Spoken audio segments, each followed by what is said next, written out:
اسلام کی اس تاریخ کو لوگوں کے سامنے کھولا جائے۔ میرے نبی علیہ الصلاۃ والسلام کی ذات بابرکت ہے، مکۃ المکرمہ کی سرزمین ہے۔ حضرت خدیجۃ الکبریٰ نے اپنی سہیلی نفیسہ کو بلایا اور بلانے کے بعد کہا، نفیسہ جس کو بھی میں مال تجارت دے کر کے اس میں جو ہے کہ ایمانداری سے کام نہیں کرتے، اس میں خیانت کرتے ہیں، اس لیے کسی ایسے کا نام بتاؤ جو ایمانداری کے ساتھ مال تجارت کر کے آئے، مال تجارت کا مال بیچ کر کے آئے۔ آپ سہیلی نفیسہ تھی، انہوں نے کہا کہ ایک نام مجھ کو یاد ہے جن کا نام محمد ہے، یہ کبھی امانت میں خیانت نہیں کرتے ہیں، جو ان کو مال دو وہ پورے دیانت داری کے ساتھ اس میں کام کیا کرتے ہیں، یہ کبھی جھوٹ بھی نہیں بولتے، ہمیشہ سچ بولا کرتے ہیں۔ حضرت خدیجۃ الکبریٰ نے کہا کہ کسی بھی طرح سے تم ان سے جا کر کے یہ بات کرو۔ آپ آئی ہیں آپ کے چچا جناب ابو طالب کے پاس، نفیسہ نے آ کر کے کہا تھا کہ آپ کے بھتیجے جو محمد ہے کیا وہ مال تجارت لے کر کے جائیں گے خدیجۃ الکبریٰ کا؟ حضرت ابو طالب نے کہا میں ایسے نہیں بتا سکتا، آپ گئے ہیں اپنے بھتیجے محمد کے پاس، ہمارے نبی کے پاس آئے، آنے کے بعد کہا میرے بھتیجے ایک عورت ہے جو نہایت ہی پارسا ہے، پاک دامن ہے، اس کا مال تجارت جو بھی لے کر کے جاتا ہے اس میں نقصان اٹھاتا ہے، وہ ادھر ادھر کر دیا کرتے ہیں اس کے مال کو، اور وہ بیوہ ہے، اس کے سر پہ کوئی سایہ نہیں ہے، اس لیے اگر آپ اس کے مال تجارت کو لے کر کے ملک شام جائے اور آپ تجارت کریں تو اسے بڑی خوشی ہوگی۔ میرے نبی علیہ الصلاۃ والسلام نے سنا ہے جب کہ وہ بیوہ خاتون ہے، میرے نبی نے حامی بھر دی ہے۔ اب آپ نے جب حامی بھری ہے، جناب ابو طالب حضرت خدیجہ کے پاس آئے ہیں، آنے کے بعد سارا واقعہ سنایا ہے۔ حضرت خدیجہ نے کہا کہ ایک مرتبہ میں ان سے بات کرنا چاہتی ہوں لیکن آپ بے فکر رہے، میں ان کے سامنے نہیں آؤں گی یا وہ میرے سامنے نہیں آئیں گے، میں اس کا پردہ کر لیا کروں گی، میں پردے کا اہتمام کر لوں گی۔ میرے نبی علیہ الصلاۃ والسلام کو جناب ابو طالب نے جا کر کے بتایا ہے کہ ایک مرتبہ آپ ان سے جا کر کے ملاقات کر لیجئے۔ حضرت خدیجۃ الکبریٰ کا بیان ہے کہ میں کمرے کے اندر دیوار کی طرف منہ کر کے بیٹھی ہوئی تھی اور میرے پیٹھ کے پیچھے دروازہ تھا، اس پہ پردہ پڑا ہوا تھا۔ جب میرے نبی علیہ الصلاۃ والسلام دروازے پہ آ کر کے کھڑے ہوئے ہیں، جناب حضرت خدیجۃ الکبریٰ کہتی ہے کہ اس سے پہلے کبھی میرے آنگن میں سورج کی شعاعیں نہیں آیا کرتی تھی، روشنی کبھی میرے کمرے کے اندر داخل نہیں ہوتی تھی، لیکن آج میں کیا دیکھتی ہوں کہ میرے کمرے کے اندر روشنی ہی روشنی ہے، میرے کمرے کے اندر نور ہی نور ہے۔ اب میں دنگ رہ گئی کہ یہ کون سا نور ہے۔ جب میں پلٹ کر کے میں نے پیچھے دیکھا ہے تو میں کیا دیکھتی ہوں کہ پیچھے سے جو نور چمک رہا ہے وہ آسمان کے بادل سے نہیں چمک رہا ہے، وہ سورج کی روشنی نہیں ہے، بلکہ محمد مصطفیٰ کا چہرہ ہے، محمد عربی کا چہرہ ہے۔ اسی کو جب بریلی کے امام نے دیکھا تھا تو اس انداز میں کہا تھا کہ سب چمک والے اجلوں میں چمکا کیے، اندھے شیشوں میں چمکا ہمارا نبی، اور جن کے تلووں کا دھون ہے آب حیات ہے وہ جانے مسیحا ہمارا نبی۔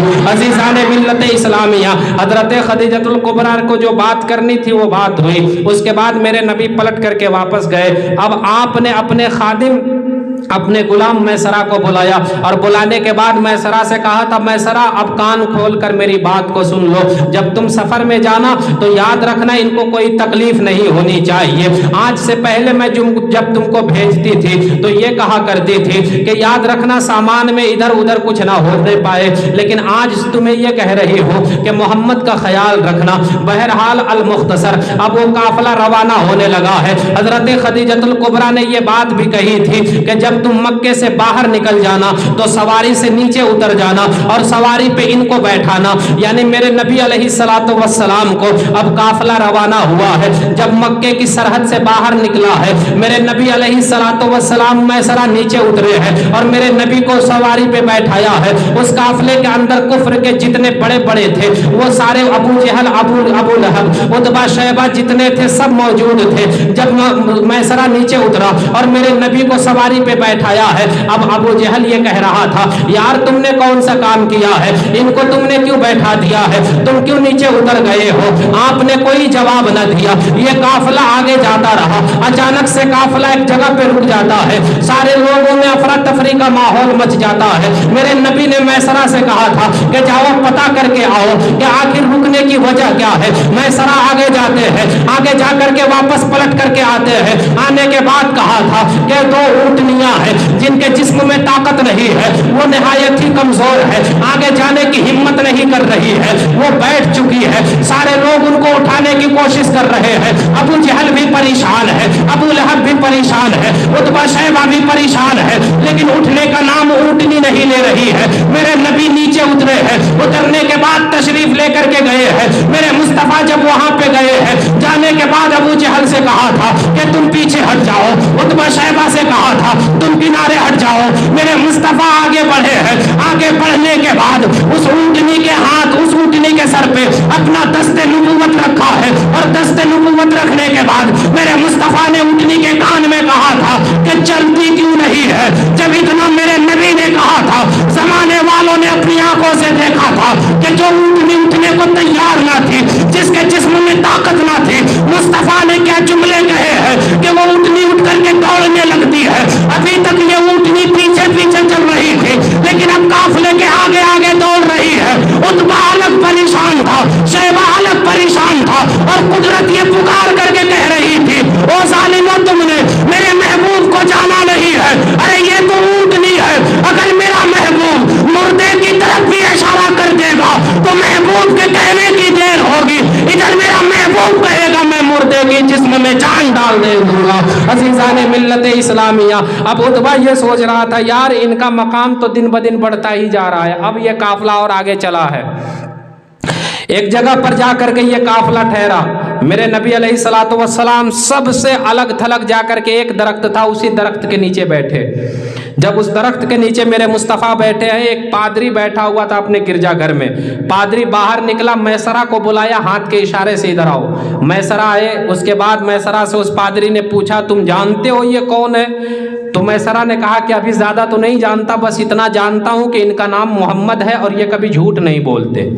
امانت میں خیانت نہیں کرتے، بڑے سچے ہیں۔ تو پادری نے کہا تھا تمہیں میں بتاتا ہوں، یہ تمام نبیوں کے سردار ہیں، یہ جو درخت کے نیچے بیٹھے ہوئے ہیں، ہماری کتابیں بتا رہی ہیں کہ اس درخت کے نیچے وہی آ کر کے بیٹھیں گے جو تمام نبیوں کے سردار ہوں گے، خاتم النبیین ہوں گے۔ میسرہ ایک بات سن لے، جب تم جانا تو جلدی جلدی سامان بیچنا اور بیچ کر کے واپس آنا، کیونکہ یہودیوں کو پتہ چل جائے گا تو یہودی ان کو قتل کرنے کی سازش کریں گے۔ میسرہ وہاں سے پلٹے ہیں، جب ملک شام یہ قافلہ پہنچا ہے، وہاں پہ تجارت کا جب سامان لگایا جا رہا تھا، میسرہ کا بیان ہے کہ اور مرتبہ جب ہم آتے تھے تو پہلے سامان لگایا جاتا تھا، اس کے بعد بازار کو سجایا جاتا تھا، اب اعلان کیا جاتا تھا آئے خریدنے والے، لیکن اس مرتبہ جب میں نے سامان کو رکھا ہے تو کیا دیکھتا ہوں کہ ابھی سامان کھولا بھی نہیں گیا تھا، لوگوں کی بھیڑ اڑنے لگی ہے، جماعت در جماعت لوگ آنے لگے ہیں، لوگ خریدنا شروع کیے ہیں۔ میں جو اس قیمت میں بیچتا تھا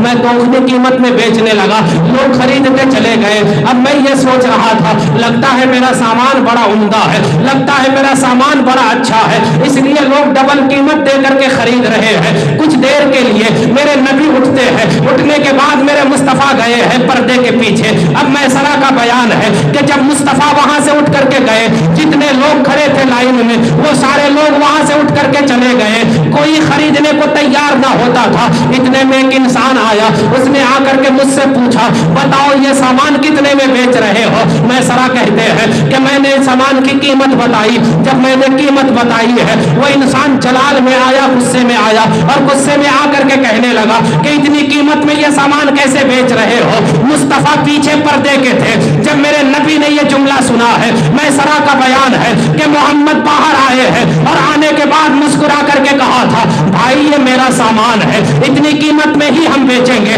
اگر تمہیں خریدنا ہے تو خریدو ورنہ تم جا سکتے ہو، تمہاری مرضی ہے۔ مصطفیٰ نے جب یہ جملے کہے تھے، وہ انسان جو غصے میں بات کر رہا تھا، نبی کا چہرہ دیکھنے کے بعد اس کا سارا غصہ ختم ہو گیا اور اس نے کہا تھا اگر آپ 4 گنی قیمت میں بھی دو گے تو یہ سامان میں خرید کر کے ہی جاؤں گا۔ میسرہ کا بیان ہے کہ میں سمجھ گیا یہ سامان اچھے ہونے کی وجہ سے نہیں بک رہا تھا بلکہ مصطفیٰ کے قدموں کی وجہ سے بک رہا تھا، ان کے چہرے کی نورانیت کی وجہ سے بک رہا تھا۔